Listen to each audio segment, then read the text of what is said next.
All right, let's dive a little deeper into our foundational level of our pyramid. Let's really talk about grip. Whenever we speak about grip, we're talking about how your hand is meeting your flag. What does that look like? How is it being controlled with your hands? I know we say the word squeeze all the time. I'm pretty sure my that's like the one word my kids know is squeeze. But how are we doing that? What parts of your fingers do those things? When you're doing flourishes, it's not the same grip. So how are you controlling your flag in different ways with your hands? It doesn't just have to be your hands though. I was thinking about this the other day. Sometimes we do a trick where you might roll the rifle across your foot or something like that. And if your foot, like the right part of your foot, doesn't connect with the right part of the rifle, it's not going to work. So yeah, typically I think about my hands when we talk about grip, but I'm really more talking about like how your body meets the equipment to make it accomplish something. So it can be a little bit different, but general example of the hands. Yeah, I was thinking about that with the neck roll the other day. I Yeah, was like playing around. I was like, how does grip play into this? And I was like, whoa, yeah. like a little trippy. I love But that. grip is cool. It makes you think deeper about everything you do in color guard. I love it. What is your favorite way to talk about grip?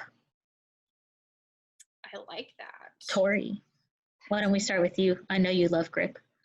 I love all the foundational elements because I've been teaching middle school color guard for a very long time. And this year was the first year I saw just an immense amount of growth from my kids. And I think the reason I like grip so much is the fact that my really tiny girls, like the pole is double their size in middle school, right? And they're still spinning a 6-foot pole to get that experience. And it helps them understand the weight of the flag according to where you're grabbing and how you're grabbing. So if they have a light grip, of course they're not going to get the flag around the way that they need to. So it starts with how they're holding it. And I think that's really helped my smaller friends be able to interact with their flag a little bit more.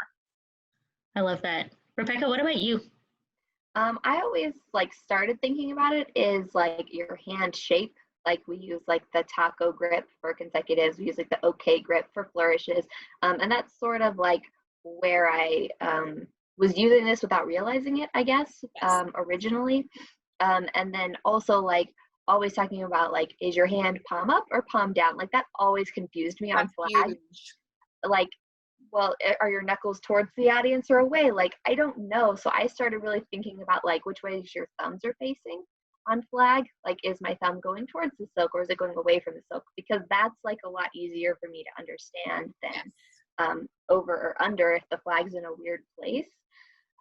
So I don't always necessarily use the word grip, but really like paying attention to how am I talking about hand placement, right, hand shape, hand direction, those sorts of things, even if I'm not actively using the word grip. I'm just trying to be more clear with my students. And then we have a lot less like incorrect hand placements throughout the season. Yes. Mm-hmm.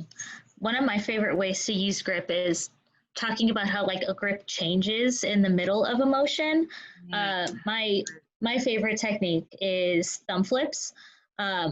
Because I have a pen nearby, because of the way the grip changes from being a thumbs down grip to a thumbs up grip, like without the pole leaving the hand, it's really cool being able to explore the grip changing in the middle of a motion. Or like with a silk toss, your hand is slowly releasing as you pull it out. It's not just an open-handed release. And I think being able to talk about grip can help with the understanding of how the skills are different from one another. So when you know, that's one of the cool things about all the words is being able to differentiate skills. I know we've talked about this, the three of us, the pop toss versus the silk toss, but kids let it go the same way. Yes. And it's not, then the silk toss just isn't right. Yes. Being able to talk about, you know, these base words really helps with differentiating skills. Absolutely. And I think what I saw the most this winter whenever I was working with my kids is whenever we did that with our basic skills, our foundational drop spins, thumb flips, those things, when it got to choreography, they knew how to interact with their flag so much better. So whenever we were teaching, I don't know what you guys call this, like the Inspector Gadget, whatever, whatever goes around.